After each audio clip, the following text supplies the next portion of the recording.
मलाई लाग्छ छानबिनको प्रक्रिया अब चाँडै सुरु हुन्छ। त्यो कस्तो छानबिन हुन्छ भन्ने कुरा पनि तपाईहरुलाई जानकारीमा आइ नै हाल्छ।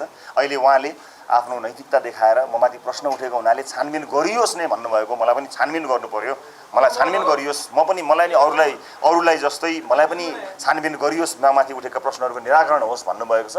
उहाँमाथि छानबिन हुने कुन प्रक्रियाबाट भन्ने कुरा चाँडै हुन्छ।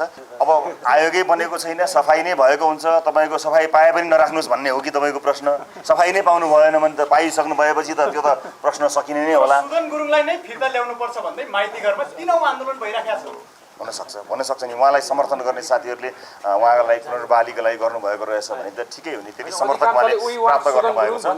जीवी राईलाई चाहिँ समात्न सकेन यो सरकारले, यो पावरफुल सरकार बालेन शाहको सरकारले जीवी राईलाई समात्न सकेन, सरकारी पीडितले न्याय पाएनन् भन्ने प्रश्न आएको छ। समाउन सकेनन् भन्ने निर्णय नै भइसक्यो कि यसलाई अलिकति पुर्नु पनि पर्छ।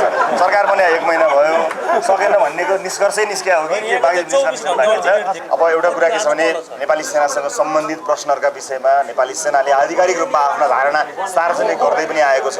अब शंका उपशंका गर्नुपर्ने कारण केही पनि छैन। कहिलेकाहीँ कतिपय संयन्त्रहरू कतिपय सूचना प्राप्त गर्न छिटो पनि हुन्छ। यो मेरो अन्दाज मात्रै होला भन्ने एउटा मेरो अनुमान हो। यो कतिपय कस्तो भने संयन्त्रहरू विभिन्न संयन्त्रहरूको आफ्नै क्षमता छ। कसैको क्षमता अलि बढी छ केही कुरामा, कसैको क्षमता अर्को कुरामा बढी छ। हुन सक्छ त्यो लगत सङ्कलनको क्रियामा अझ बढी सक्रियता भएर त्यसले चाहिँ नि राज्यलाई सघाउनको लागि काम लागेको पनि हुन सक्ला। यो मेरो यसै अन्दाज मात्रै हो। त्यसकारणले त्यस्तो प्रश्न उठाउनु पर्ने लगतका लागि, भोलिका लागि, केही निर्माण गर्ने कामका लागि पनि हुन सक्ला, कुनै पनि चिजका लागि हुन सक्ला।